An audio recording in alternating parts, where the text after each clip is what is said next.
Hello everyone, welcome to Kishori classes. आज है 23 अगस्त 2025।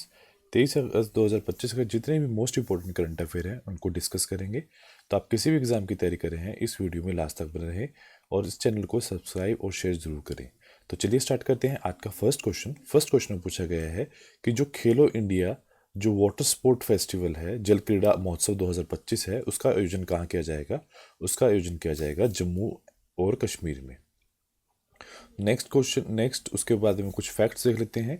खेलो India water जो स्पोर्ट फेस्टिवल है उसका जो स्थान है वो कहाँ पे है, डल झील में है। डल जो झील है जम्मू कश्मीर में है। ये चीज़ इंपॉर्टेंट है, आपसे पूछ सकते हैं। और कब से कब, 21 अगस्त से लेकर 23 अगस्त 2025। और उसका जो शुभांकर है, जो मास्कोट है, वो है हिमालयन किंगफिशर। ये क्वेश्चन पूछा जा सकता है आपसे कि उसका मास्कोट कौन सा है। उद्देश्य क्या है, जम्मू कश्मीर की जो संस्कृति और पर्यावरण को उत्सव मनाना, ताकि इंडिया नीति के तहत जल क्रीड़ाओं को बढ़ावा दे सके। तो जो ऑर्गेनाइजर है कौन कौन से हैं, भारतीय खेल प्राधिकरण और जम्मू कश्मीर खेल परिषद, इसके वो जो ऑर्गेनाइजर हैं। कितने एथलीट ने इसमें भाग लिया है, 500 से अधिक। और कितने जो स्टेट हैं और कितनी यूटीज़ हैं जिन्होंने इसमें पार्टिसिपेट किए हैं, वो हैं 36। उसके साथ साथ कुछ और भी स्पोर्ट्स हो चुके हैं, उनको भी देख लेते हैं। खेलो इंडिया 2025 जो कि इम्पोर्टेंट वेन्यू और विनर कौन से हैं। खेलो इंडिया जो यूथ गेम 2025 है, उनका वेन्यू कहाँ पे है, बिहार। बिहार में कहाँ पे, पटना, गया, राजगीर और प्लस दिल्ली। विजेता कौन रहा है, महाराष्ट्र। खेलो इंडिया विंटर गेम 2025 का जो वेन्यू रहा है वो लेह और गुलमर्ग है। विजेता कौन रहा है, भारतीय सेना। उसके बाद है खेलो इंडिया बीच गेम 2025, स्थल कौन सा है, घोगला बीच, दीव। और विजेता कौन सा है, मणिपुर। उसके बाद है खेलो इंडिया पैरा गेम्स 2025, स्थल कौन सा है, वेन्यू वो है नई दिल्ली। और विजेता कौन सा है, जो हरियाणा। उसके बाद है खेलो इंडिया यूनिवर्सिटी गेम 2025, वेन्यू कौन सा है, जयपुर, राजस्थान। और विजेता कौन सा है, अभी ये आयोजित नहीं हुआ है। उसके बाद नेक्स्ट क्वेश्चन पूछा गया है कि जो आसाम सरकार है उसने कितने साल से जो अधिक उम्र के जो नए आधार कार्ड हैं वो नहीं बनेंगे, तो वो है 18 साल से। तो ऐसा हुआ क्यों है कि जो बांग्लादेशी हैं वो आसाम के अंदर इजीली एंटर कर रहे हैं। तो अगर 18 साल से ऊपर का बांग्लादेशी बाई चांस वो इंडिया के अंदर एंटर कर रहा है, उसका आधार कार्ड नहीं बनेगा। अगर उसका आधार कार्ड नहीं बनता है तो वो गवर्नमेंट ऑफ इंडिया में मतलब सदस्य नहीं है। तो 18 साल के बाद मतलब जो अवैध बांग्लादेशी हैं उनकी एंट्री पर रोक लगाया गया है बाय द सरकार ऑफ जो असम सरकार है। उसके बाद है आधार कार्ड के बारे में। ये एक विशिष्ट पहचान पत्र है जिसके अंदर कितने अंक होते हैं, 12 अंक होते हैं, ये याद रखना है। और भारतीय विशिष्ट पहचान प्राधिकरण तैयार और संचालित करता है। UIDAI की जो स्थापना हुई है 28 जनवरी 2009 में। जो मुख्यालय है वो नई दिल्ली में है और जो CEO हैं वो भुवनेश कुमार।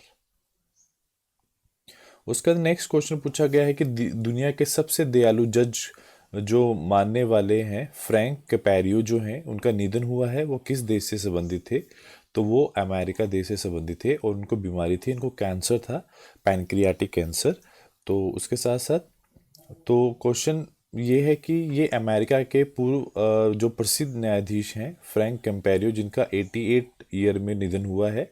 इनको पैनक्रियाटिक कैंसर था। एक चीज़ आप याद रखोगे, पैनक्रियाटिक एक ऐसा ग्लैंड है जो मिक्स ग्लैंड है। मतलब ये आपकी बॉडी के अंदर पैनक्रियाटिक जूस भी बनाता है और इसके साथ साथ हार्मोन्स भी बनाता है।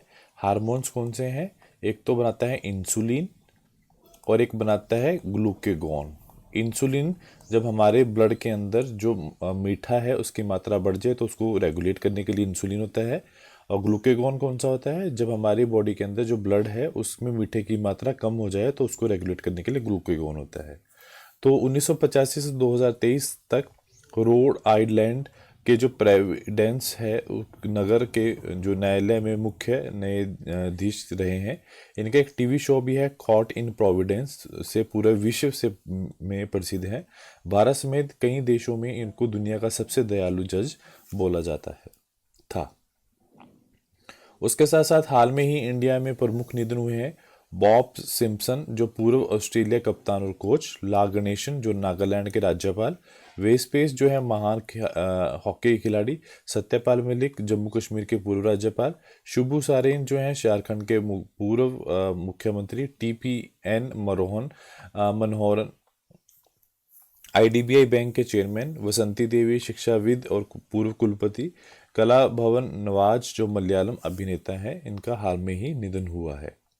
उसके बाद नेक्स्ट है, जो दुनिया का तीसरा सबसे बड़ा सौर ऊर्जा उत्पादक कौन सा देश बना है, तो वो हाल में ही जो इंडिया है वो सबसे बड़ा तीसरा उत्पादक बना है। कुछ फैक्ट्स भी देख लेते हैं। जो अगर हम बात करें जो भारत की अक्षय ऊर्जा स्थिति के बारे में बात करें, तो वर्ल्ड के अंदर जो टोटल इंस्टॉलेटेड रिन्यूएबल एनर्जी है उसमें जो भारत का स्थान है वो चौथा है। पवन ऊर्जा की बात करें विंड एनर्जी में, उसमें भी फोर्थ लार्जेस्ट प्रोड्यूसर है। अगर हम सोलर की बात करें तो उसमें कौन सा है, थर्ड। ये आपको पता होना चाहिए, ये इम्पोर्टेंट है। उसके बाद अगर हम बात करें solar energy capacity and production की, तो उत्पादन कितना कर रहा है 2024 और 25 में, तो ये है 1,08,494 गीगावाट, ये जापान से भी अधिक है। और अगर जो सोलर मॉड्यूल की बात करें, क्षमता की बात करें, तो ये 38 गीगावाट से बढ़ाकर कितनी कर दी गई है, 74 जो गीगावाट है उसमें। तो उसकी बात करें हम, संचयी सौर ऊर्जा क्षमता जुलाई 2025 में वो कितनी है, 119.02 गीगावाट।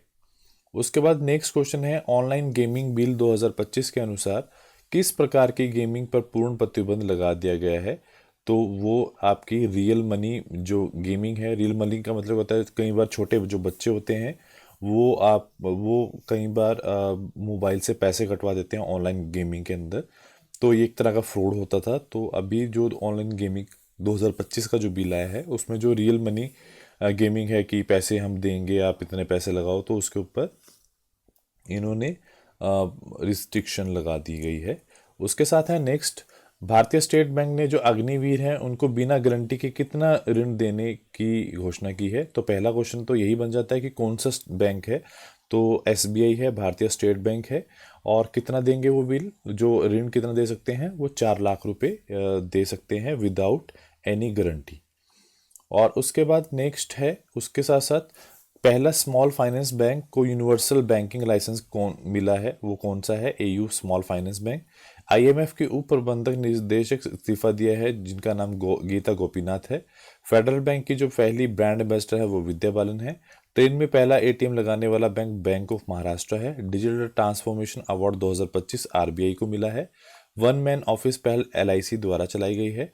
पहली ई कॉमर्स जो कंपनी एनबीएफसी लाइसेंस है वो फ्लिपकार्ट से। गिफ्ट सिटी जो गुजरात का पहला विदेशी बैंक है यूएई गुजरात में खुला है और उसका नाम है मशरीक बैंक।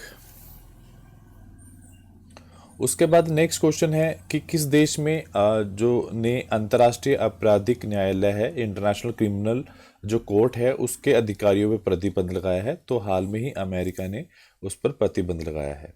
तो उसके बाद है आईसीसी के बारे में देखते हैं, इंटरनेशनल क्रिमिनल कोर्ट जो स्थापना हुई है 1 जुलाई 2002 को। मुख्यालय कहाँ है, हैग नीदरलैंड में। क्या नेचर है इसकी, ये first permanent international court criminal court है। ऑब्जेक्टिव क्या है, जो सीरियस इंटरनेशनल क्राइम्स हैं उनको अब निपटाना, उन पे उनको जो गंभीर अंतर्राष्ट्रीय अपराधों की जांच करना, उनको निपटाना। कितने सदस्य हैं, 125। हमें नोट ये करना है कि जो भारत और चीन और अमेरिका है इसके सदस्य नहीं हैं। उसके बाद है नया जो प्रस्ताव तहत भारत में जीएसटी की कौन कौन सी स्लैब में रहेगा, तो 5% की और 18% की स्लैब में रहेगा। अब क्वेश्चन यह है कि ऐसा क्यों किया गया है, कि क्या वजह है उसकी।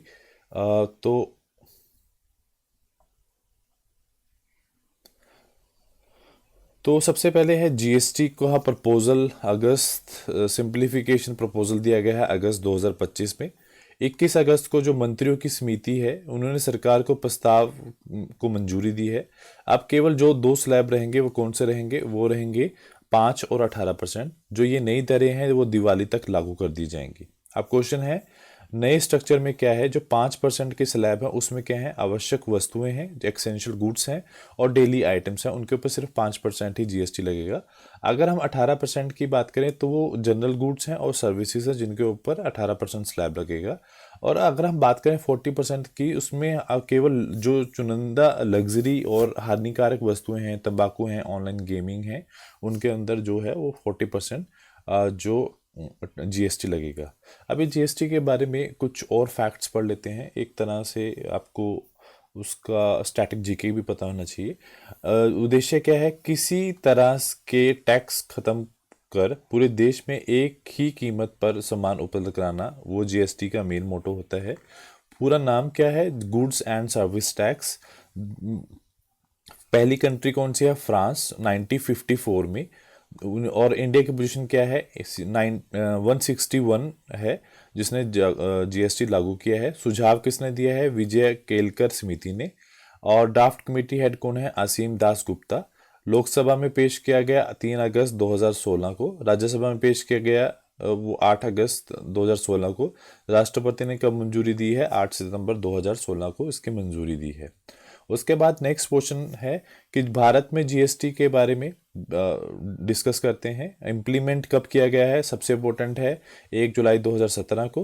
पहला राज्य कौन सा है, आसाम है। अंतरिम लागू करने वाला जो राज्य है जम्मू कश्मीर है। जीएसटी जो पारिषद का गठन कब अनुच्छेद 279A के तहत। जीएसटी के पारिषद की संख्या कितनी है, 33। अध्यक्ष कौन होता है जीएसटी का, तो वो फाइनेंस मिनिस्टर होता है। जीएसटी के कितने पार्ट्स हैं, वो 3 पार्ट्स हैं। जो एक देखो, एक होता है जो सेंटर का जीएसटी होता है, सेंट्रल गवर्नमेंट का जो जीएसटी होता है। एक होता है स्टेट का जीएसटी होता है, और एक होता है इंटर स्टेट जीएसटी जो एक राज्य दूसरे राज्य में भेजने वाली सेवाओं के लिए होता है। टैक्स स्लैब कौन कौन सी है, तो पहले 5% है, फिर 8% है, फिर 18% है, और लास्ट में 28% है। उसके बाद हाल में ही भारत का जो 22वां IIM कहाँ स्थापित किया जाएगा, तो वो जो स्थापित किया जाएगा रिसेंटली, वो स्थापित किया जाएगा गुवाहाटी के अंदर, इसको स्थापित किया जाएगा, ये आपने ध्यान रखना है। उसके बाद IIM अमेंडमेंट बिल 2025 लोकसभा में पास हुआ है। ये है bill Indian institute of management act 2017 को अमेंड करेगा। इसके अनुसार गुवाहाटी भारत में IIM लिस्ट में जोड़ा जाएगा। यह भारत का 22 IIM और नॉर्थ इंडिया का जो है दूसरा IIM होगा। पहला कहाँ खोला गया है, वो पहला शिलोंग में खोला गया है, कब, 2007 में। तो पहला IIM कहाँ खोला गया था, II कैलकाटा में 1961 में। और विदेश का जो पहला IIM कैंपस है वो IIM अहमदाबाद द्वारा दुबई में खोला गया है, वो उनका जो कैंपस है। उसके बाद है हाल में ही WHO है क्या, वर्ल्ड हेल्थ ऑर्गेनाइजेशन है। किसने रूबेला मुक्त घोषित किया है, तो वो उसने हाल में ही जो नेपाल है उसको मुक्त बोला गया कि रूबेला से मुक्त है। उसके साथ साथ WHO से कुछ फैक्ट्स, इबोला वैक्सीन का ट्रायल शुरू किया गया है पहली बार, वो कहाँ किया गया है, युगांडा में। WHO ने विश्व फार्माकोपियों 15वीं अंतर्राष्ट्रीय जो आयोजित की गई है इंडिया न्यू दिल्ली में। USA और अर्जेंटीना WHO से अलग हो रहे हैं, मतलब दोनों देश। और उसके बाद है जो फ्लारोसिस है या एलिफेंटिसिस है, जिसमें जो इंसान है उसका जो पैर है वो हाथी का पाँव जैसा हो जाता है, उसको ख़त्म करने का लक्ष्य 2027 तक है। WHO ने आयु अनुकूल शहर का दर्जा कोझिकोड केरला को दिया है। WHO द्वारा मलेरिया मुक्त प्रमाणित अमेजोन क्षेत्र का जो पहला देश है सूरीनेम है, दुनिया का 46 मलेरिया मुक्त देश। सिंगल WHO ट्राइकोमा फ्री देश घोषित कर दिया गया है रिसेंटली। और हर्बल औषधि सुरक्षा और विनियम पर WHO IRCH जो कार्यशाला आयोजित किया गया है वो इंडिया के गाजियाबाद UP के अंदर किया गया है। उसके बाद नेक्स्ट क्वेश्चन पूछा गया है कि हाल में ही किस राज्य में जो शक्ति योजना 500 करोड़ से ज़्यादा महिलाओं यात्रियों के साथ गोल्डन बुक वर्ल्ड रिकॉर्ड में दर्ज की गई है, तो वो हाल में ही कर्नाटक सरकार द्वारा ये कही गई है। उसके बाद है कर्नाटक से जुड़े हुए और बेंगलुरु से जुड़े हुए कुछ फैक्ट्स को। गूगल देश का सबसे बड़ा परिसर अनंत खोला गया है वो बेंगलुरु में। संगीत कला निधि पुरस्कार 2025 आर के श्री कुमार को वियालन वादक। और नृत्य कला निधि पुरस्कार 2025 उर्मिला सत्यनारायण भारतनाट्यम के लिए। कर्नाटक ग्राम स्तरीय पुरातत्व जो सर्वेक्षण पूरा करने वाला पहला राज्य। उसके बाद है कैंपगोड़ा एयरपोर्ट जो बेंगलुरु में है, एशिया का पहला 5 लेवल कार्बन सर्टिफिकेशन प्राप्त करने वाला एयरपोर्ट। और उसके बाद है civil defence mock drill operation Abhyas Bengaluru में किया गया। टाटा प्लस जो एयरबस है उन्होंने कर्नाटक के कलोर जिले में भारत का पहला मेड इन इंडिया H122-25 जो हेलीकॉप्टर असेंबली प्लांट लगाया है। कर्नाटक विभाग जो वन विभाग के जो ब्रांड एम्बेसडर हैं वो अनिल कुंबले हैं। और 5 कंपनी और प्लस स्लाइस भारत की पहली यूपीआई संचालित बैंक शाखा कहाँ खोली गई है, वो बेंगलुरु में खोली गई है। और नेक्स्ट क्वेश्चन पूछा गया है कि जो हाल में ही 2025 में सिनिटी जो ओपन का जो खिताब जीता गया है वो किसके द्वारा जीता गया है, ईगा स्वियाटेक द्वारा ये खिताब उन्होंने अपने नाम किया है। टेनिस से जुड़े हुए महत्वपूर्ण क्वेश्चंस। ऑस्ट्रेलिया में महान टेनिस खिलाड़ी फेडरल स्टोल का निधन हुआ है। ब्रैडन होल्ट अमेरिका ने बेंगलुरु ओपन 2025 का एकल खिताब जीता है। और उसके बाद है 2 बार grand slam Simona Halep Romania ने टेनिस से संन्यास लिया है। भारतीय टेनिस स्टार प्रजेशनन गुणेश्वर ने संन्यास की घोषणा की है। उसके बाद है ग्रैंड स्लैम 2025 ऑस्ट्रेलियन ओपन 2025 पुरुष एकल विजेता जैनिक सिनर। ऑस्ट्रेलियन ओपन 2025 महिला की बात करें मैडिसन कीज। और फ्रेंच ओपन 2025 कार्ल्स अल्कराज। उसके बाद फ्रेंच ओपन 2025 महिला कोको ग्राफ। और विल्डन 2025 पुरुष जैनिक सिनर। उसके बाद है नेक्स्ट क्वेश्चन पूछा गया है कि उत्तर प्रदेश में जलालाबाद का नया नाम क्या रखा गया है, तो उसका नया नाम रखा गया है परशुरामपुरी, उसका नया नाम रखा गया है। उसके बाद है बदले गए कौन कौन से नाम हैं उनको डिस्कस कर लेते हैं। तो फर्स्ट है कि भारत इंग्लैंड टेस्ट सीरीज जो पटौदी ट्रॉफी बोला जाता था उसको तेंदुलकर एंडरसन ट्रॉफी। राष्ट्रमंडल खेल महासंघ को राष्ट्रमंडल खेल। सराय कला खां चौक को भगवान बिरसा मुंडा चौक। सुल्तानगंज रेलवे स्टेशन बिहार को जगन्नाथ धाम। पोर्ट ब्लेयर को विश्री विजयपुरम। बेंगलुरु सिटी यूनिवर्सिटी को doctor Manmohan Singh Bengaluru City University. चैनिन निशारी सुगारा को श्याम प्रसाद मुखर्जी सुरंग। जो रिलायंस म्यूचुअल फंड को Nippon India mutual fund. Ahmednagar Maharashtra को Ahilyanagar. Saurashtra cricket association stadium को निरंजन शाह स्टेडियम। तो उसके बाद है लास्ट में हम डिस्कस करेंगे रिवीजन। तो सबसे पहले मानसून सत्र 2025 में अनिश्चित काल के लिए कब स्थापित किया गया है, मानसून सत्र 2025। उसके बाद उधमपुर रेलवे स्टेशन का जो नया नाम किस शहीद के नाम पर रखा गया है, शहीद कैप्टन तुषार महाजन। दिल्ली पुलिस आयुक्त के रूप में SB सिंह की जगह ली है सतीश गोलचा। दकुंज खुदारो संस्कृति स्थल का शुभारंभ किसने किया है, केंद्रीय जो वस्त्र मंत्री गिरिराज सिंह ने। नासा के जेम्स वेब टेलीस्कोप ने यूरेनस के कौन सा नया उपग्रह खोजा है, 29।